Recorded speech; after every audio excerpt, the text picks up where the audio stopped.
So globalization can prosper or have a backlash according to the institutions that we arrange, that we manage. And, of course, also there are international institutions that are important. Institutions for payment, institutions for the protection of legal rights, property rights across countries. These are terribly important. If we want people to move, if we want capital to move. All these movements make for price convergence. Okay. Did we have previous globalizations? This is the trade network of the Roman Empire. Pretty thick, don't you think? These people would move. Price convergence, there was some price convergence in the grain market, for instance, between Alexandria and Rome. What drove this type of globalization? Was much more institutions than technology.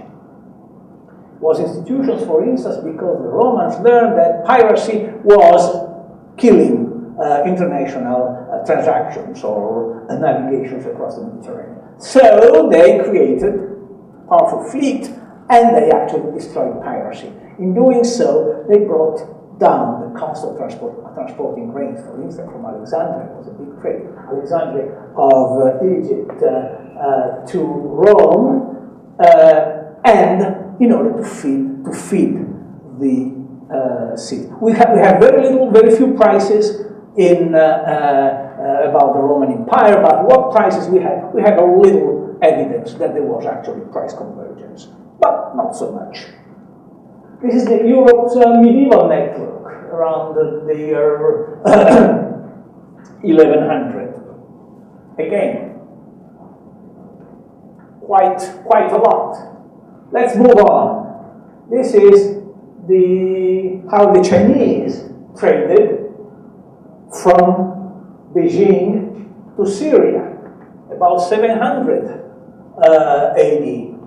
Again, these people moved around a lot. Actually, China traded with the Roman Empire. Is this globalization? We'll see in a moment.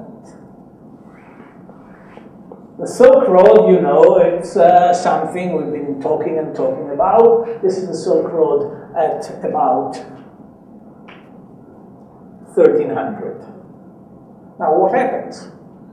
Again, institutions. Genghis Khan was providing a Pax Mongolica. Genghis Khan being able to control the whole Asian continent, from Beijing to present-day Syria and Iraq, Baghdad was the base. He was able to lower transaction costs. People would move from Asia to Europe at much lower costs by providing security, institutions again. When the empire, the Genghis Khan Empire, collapsed, the various groups who created the empire, began to fight each other. Well, then the cost of trade, land trade from China to Italy and then the northern Europe, again increased. This is Marco Polo. Marco Polo was Marco Polo, the pioneer of globalization. And then we have the big new wave of globalization, 16th century, Vasco da Gama, and the creation of the maritime empires. That's when the West becomes the dominating power in the world. That's when the West turns its superior military technology, actually borrowed from China, gunpowder, and also various other technology, also put on ship, and then you see again all these routes. move on. Trade with Americans, the slave trade. So much so that the conclusion is that there were people from AD 0 to AD 1800, for whom globalization was actually more global than anything we can possibly think for ourselves. Was this a true globalization? The answer is no, in my opinion. The answer is no, because we didn't really have much price convergence. It was a very thin layer, intellectually, culturally, technologically, very important. But it was a very thin layer of globalization. It was a globalization that did not affect the majority or even a fairly large minority of the world population. There was perhaps a small decrease in the price of spices in the early time of the second globalization. Thank you. That's it. And then, no, further.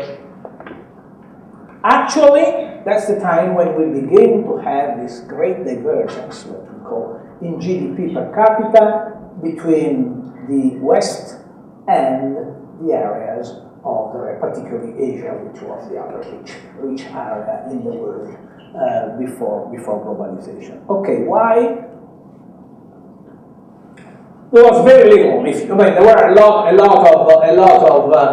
technological improvements in navigation. Think of the chronometer. If you don't have a chronometer, you can't really tell your position from the stars. Think of the compass. Think of the technology for the construction of ships. That's all this is very important, but it's not really decreasing transportation costs to a very meaningful amount. But most important, this was an institutional setting that was not favorable to globalization in terms of making it a mass price convergence process. All this trade was carried out by monopolies, the India companies, the big trade companies. It was a process that was within the framework of mercantilism, that was the protection of domestic economies for the sake of military power.